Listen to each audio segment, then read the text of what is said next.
All right, folks, Bitcoin, little bit of a pullback today, which was expected. We talked about that yesterday. Bitcoin coming in at 43,698. I believe that Bitcoin actually went under 43,000 a couple hours ago. Then we got a bounce back. So overall, Bitcoin quickly getting bought up. Your altcoins really are the one stealing the show. Again, what we talked about the last couple of days. Bitcoin pumps first, levels out, then the money goes into your alts. Solana up to $65.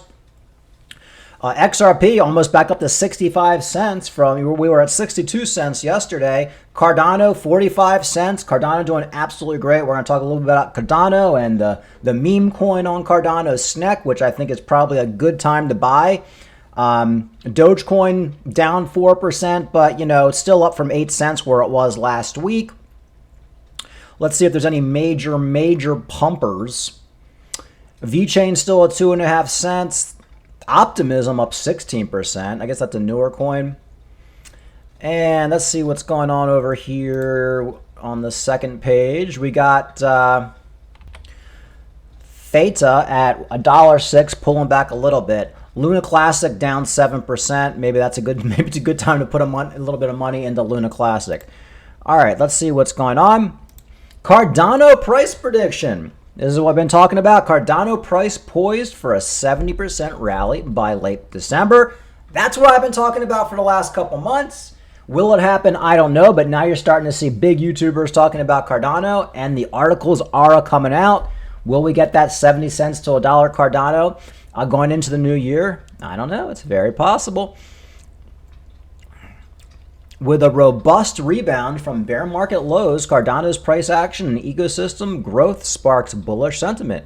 Amidst the Bitcoin-led crypto resurgence, Cardano is experiencing a significant upswing, with bulls setting their sights on this year's highs of approximately 45 cents. This resurgence is not merely a twist of fate, it's the result of dedicated development effort and the maturation of the Cardano network into thriving ecosystem for Web3 projects.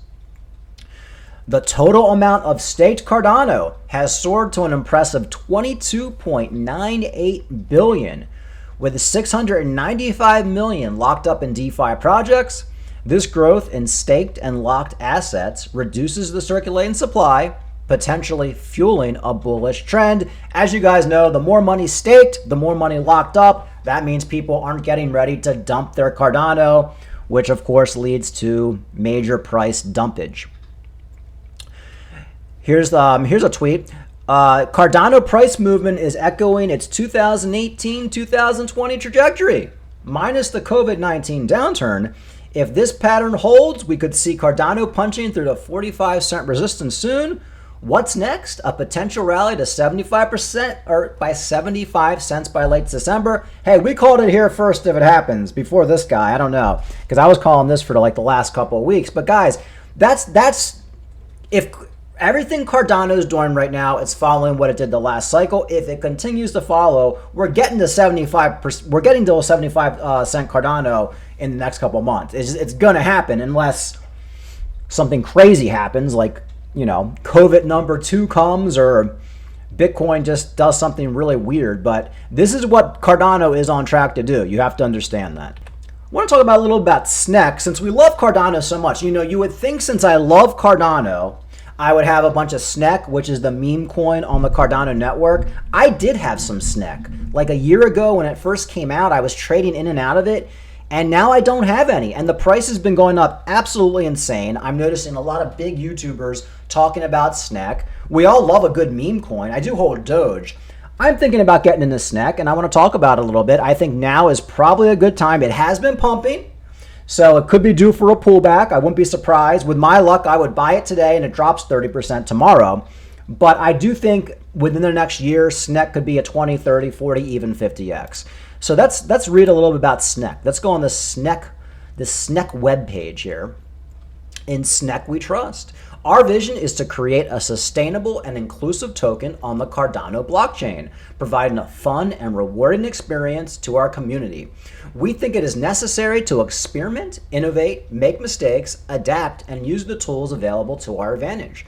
We believe in the power of community as being the most important factor in the success of a project. Our number one mission will always be to keep our holders happy and entertained in the most transparent and way possible. So they have a burn wallet. I like the little disclaimer. This is what I like about Cardano. Like, they're just completely honest. You know, like this is not sleazy. This is just the disclaimer. Snek is a meme coin with no intrinsic value or expectation of financial return.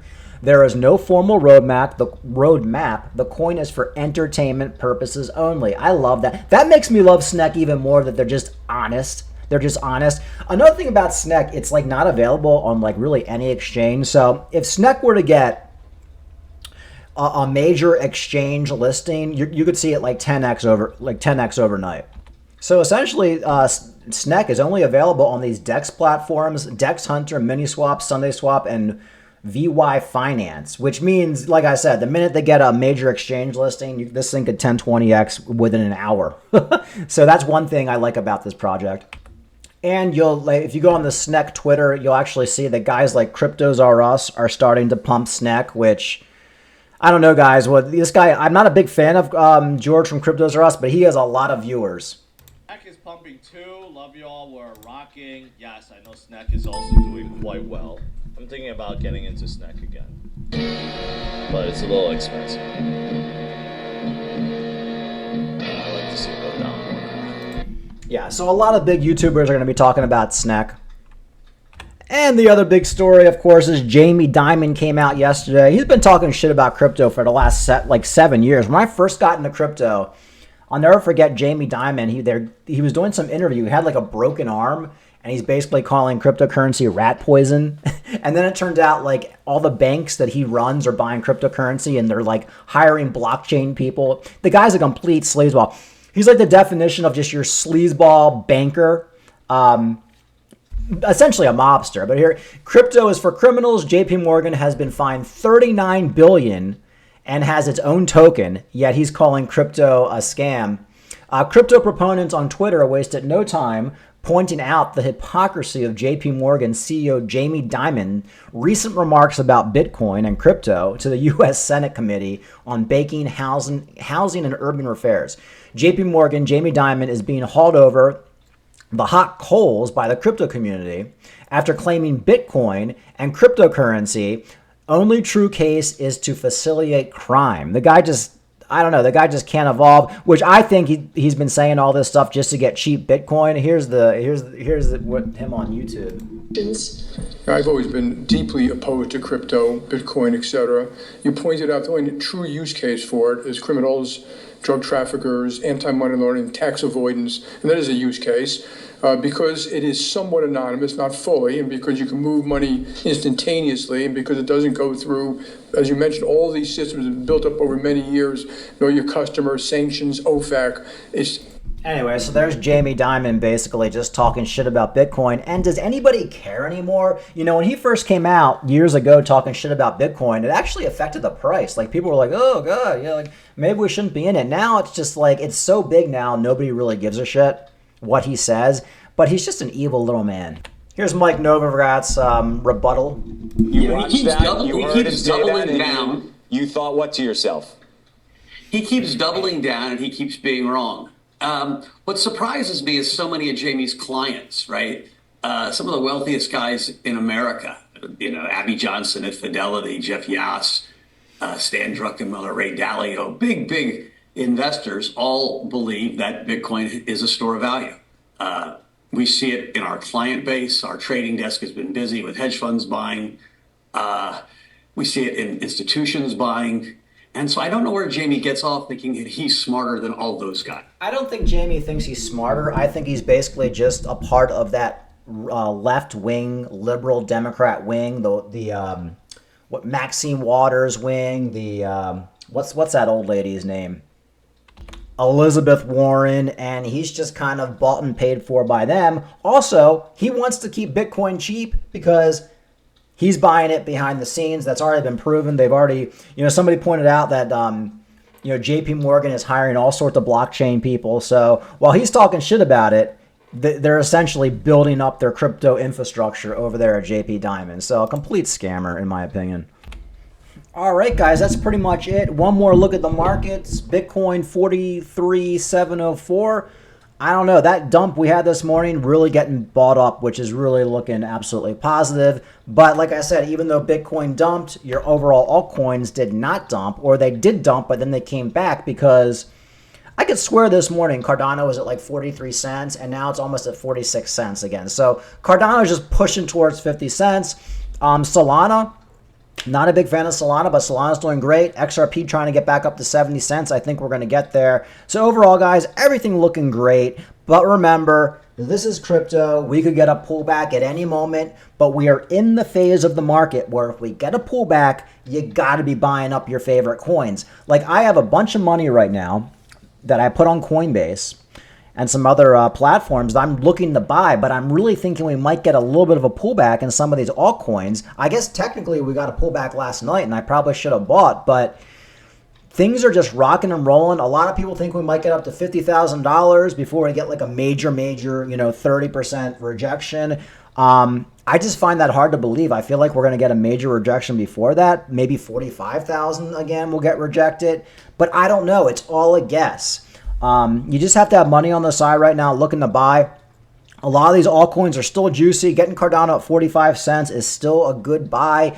Dogecoin, I think Dogecoin's a great buy still at 9 cents. Theta went down to $1.06 again. We're still well above $1, but not too late to buy Theta. I wouldn't be touching Solana right now, not only because I hate it, I just feel like it's pumped too much. So I'm not going to really be buying any Solana anytime soon.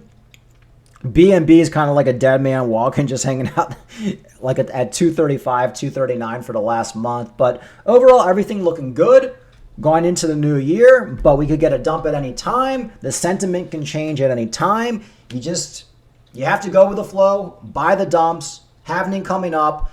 I think the biggest black swan we could get is we get that ETF does not get approved in January. If that ETF does not get approved in January, Bitcoin is definitely going back to $35,000. I mean, it'll happen in a day. It'll happen quick.